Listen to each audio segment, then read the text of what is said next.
जय भीम सर्वांना। मी स्वप्नील राजेंद्र जवळगेकर, वंचित बहुजन आघाडी कुर्ला। मागच्या वर्षी देखील कुर्ल्यातल्या अनेक भागांमध्ये नालेसफाईच्या नावाखाली प्रचंड मोठा भ्रष्टाचार, इथल्या वॉर्ड ऑफिसर असतील किंवा आमदार असेल, नगरसेवक असेल, खासदार असेल, यांनी सगळ्यांनी मिळून केलेला होता।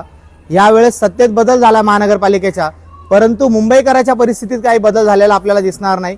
नेहरू नगर असेल, कुर्ला साबळे नगर असेल, हनुमान नगर असेल, राजीव गांधी नगर असेल, इथल्या नाल्याच्या सफाईसाठी आमदार, मंत्री, उपमहापौर, महापौर हे फक्त दौरे करतायत आणि चांगले काही ठिकाणचे जे दिसणारे नाले आहेत त्याचे फक्त व्हिडिओ फोटो काढतायत, निघून जात आहे। परंतु आपण प्रत्यक्षात जर बघितली तर कुर्ल्यातल्या नाल्यांची अवस्था जी आहे, आज जूनची 5 तारीख उलटत आलेली आहे, परंतु नाले सफाई झाली नाही। दिनू मोर्याचं जे प्रकरण आहे गेल्या वेळेचं, ते दोघांनी मिळून मुख गिळून गप बसलेत की काय असं कळतंय। आणि मुंबईतला भ्रष्टाचार, मिठी नदीचा भ्रष्टाचार, नाले सफाईचा भ्रष्टाचार या वर्षी देखील कायम आहे आणि पुन्हा मुंबईकरांना तुंबलेल्या पाण्यातनं, घाण पाण्यातनं हा प्रवास पुन्हा चालू ठेवावा लागणार आहे आणि डुबून गुदमरून मरावं लागणार आहे।